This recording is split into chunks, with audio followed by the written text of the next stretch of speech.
Цирковое искусство ведет свою историю с XI века, с выступлений скоморохов. На гуляниях народ всегда развлекали фокусники, акробаты, жонглеры и шуты. Сегодня мы увидим, как учатся азам циркового искусства уснерские ребята студии «Веселая арена».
Надо высоко поднимать ноги и держать равновесие.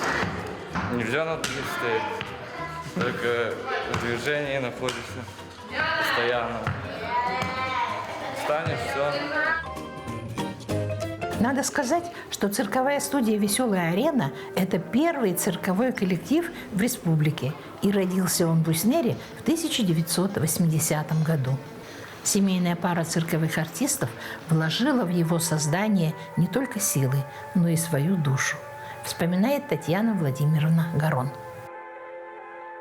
Наш первый коллектив был «Дети детского дома». Это свыше 45 человек. Второй коллектив, уже второе поколение, свыше 60 человек. У нас было 4 группы. Самая маленькая группа была – это пятилетки, с которыми я занималась. У нас дети были от 5 лет и до 45. Это вам пример Александр Сивков. А что вы можете сказать об Александре Сивкове, который сейчас продолжает ваше дело? Он хороший человек. Если я что могу сказать? Ему, конечно, сказать огромное спасибо и большое спасибо, что он не бросил все это, продолжал, как бы там ни было, 3 человека, 5 человек, все он стремился, это держал, какими там силами. Ну, в общем, он молодец, что это все каким-то образом, но сохранил это. А если бы вот вам сейчас сказали: Татьяна Владимировна,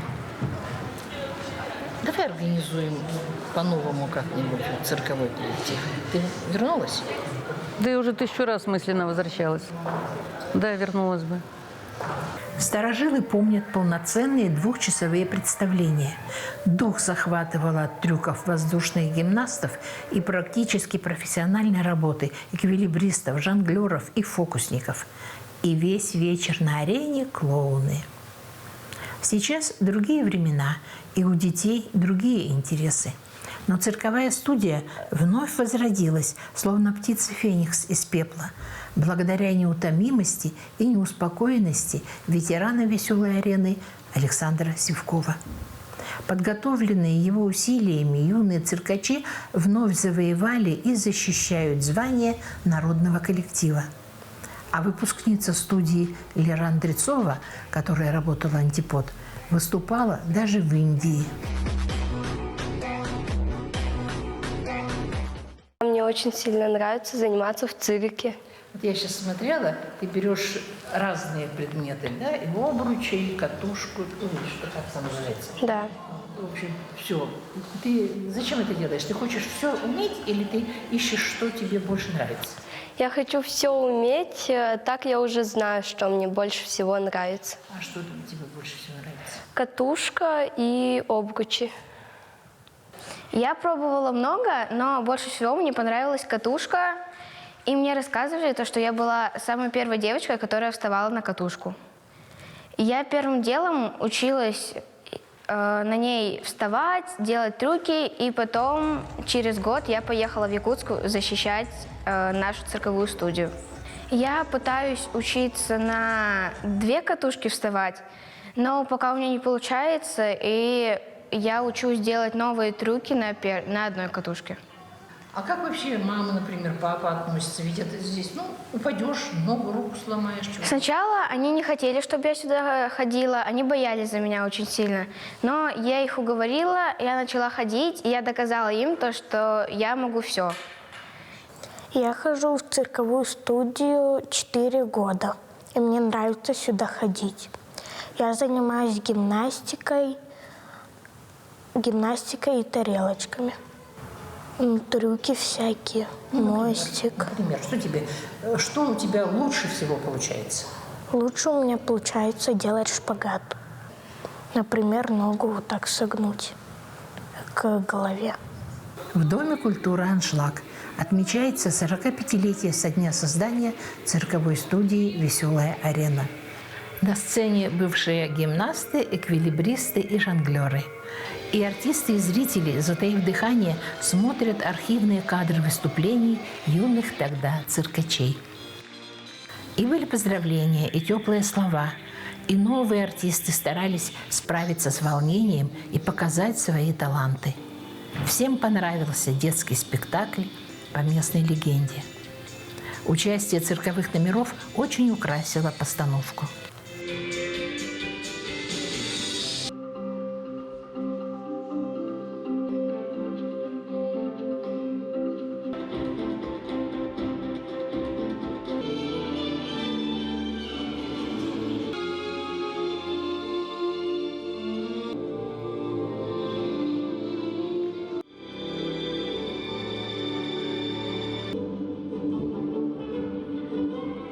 Смотри, Менде, и здесь тоже люди вмешиваются в природу, нарушая ее.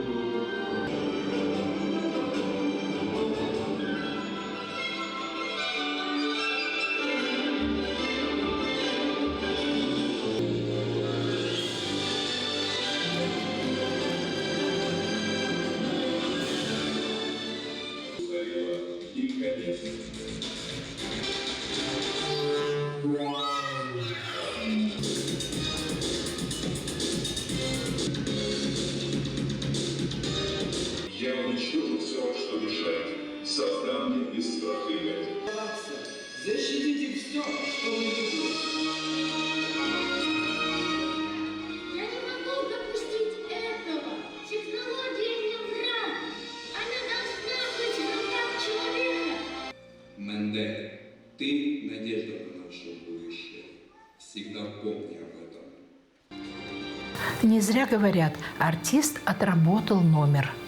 Ведь хорошее выступление, особенно цирковое, требует большого каждодневного труда. И пусть ребята не станут артистами цирка, упорно трудиться и доводить дело до конца и видеть в простом красивое останется в их жизни навсегда. Как осталось в душе бывшей солистки «Золотинки» желание танцевать и учить чувствовать ритм и музыку других. Недавно Ксения вернулась в родной поселок и приступила к работе в знакомом с детства Доме культуры. И я поняла, что этого мне не хватает, мне этого мало, мне душа просит танцев. И на 2-й высшее я уже поступила в этом году на хореографа. Профильное образование. Я сейчас параллельно учусь заочно в городе Воронеже на хореографа. А почему у вас душа просит танцев? Потому что я всю жизнь, вообще с самого раннего детства занималась в «Золотинке», ездила на всевозможные мероприятия, конкурсы, выезжали мы, и это вселило во мне такую вот большую любовь к этому искусству, что просто остаться равнодушной зрителем, наверное, я себе не могу позволить. Я вот хочу в другой роли, в роли вот этого человека, который воспитывает в детях любовь к танцу. Просто зрителям мне скучновато находиться в этой роли. Ну, вы хореограф танцевальный, да, будете? Ну да, хореограф вообще как бы все направления изучаются. Современные, народные, классические, то есть такая база. Если я хочу уже что-то дальше развивать, конкретно какую-то область, то уже развиваю ее самостоятельно, соответственно. Почему цирк? Так получилось, что я обратилась к Мадрине Васильевне, к своему руководителю, которая вела мне золотинку. Мы с ней в хороших отношениях, и она предложила такую замечательную вакансию балетмейстера в цирковой студии, поскольку была большая подготовка к спектаклю к 45-летию Народной цирковой студии. Я как раз в это время приехала, и мы уже начали с детьми работать. Я потихоньку с ними познакомилась, и вот как-то себя здесь нашла. В целом нравится и хорошо. Коллектив. Я думаю, это нужно спросить у детей, какое у них там ко мне отношение сложилось. Пока что я совсем, конечно, немного работаю. Рано делать какие-то выводы, но, мне кажется, складываются доверительные отношения и с детьми, и с руководством, и как-то вот все идет хорошо. Ну, к примеру, фокусы. Фокусы и сама подготовка номеров, как трюков именно, работа с реквизитом, это уже основная задача, функция Александра Васильевича Сивкова. Он работает с детьми и с трюками, оттачивает их. Моя задача посмотреть на номер в общем, на то, как он смотрится, приятен ли он глазу, есть ли выход, уход, поклон, какие-то движения между трюками. То есть за этим всем слежу я. Конкретно трюки, так как у меня нет циркового образования, и как бы к цирку особо я никогда причастна не была, это уже не моя немножко история. Я, конечно, тоже за этим слежу, что-то со своей стороны могу где-то подправить, но это основная задача руководителя именно цирковой студии. Так, ну, а вообще, что значит цирк в вашей жизни? Для меня сейчас цирк — это, конечно, очень интересно. Это моя первая такая работа с детьми. И мне очень приятно, что эта работа именно в цирке. Это я даже, наверное, несколько месяцев назад себе и представить не могла, что я буду работать в цирковой студии. Я связана, можно сказать, косвенно с цирковой студией, поскольку у меня занималась мама там очень много лет. И, конечно, я знаю по рассказам и смотрела видео, то есть уже наслышана, и мысли о том, что я буду здесь работать, конечно, у меня никогда не было. Но так как я сейчас здесь, я постараюсь все возможное, что от меня зависит, сделать, вывести на какой-то, может быть, новый уровень цирковую студию, привести сюда еще больше детей и вывести детей на какие-нибудь мероприятия в другие города, в Якутск.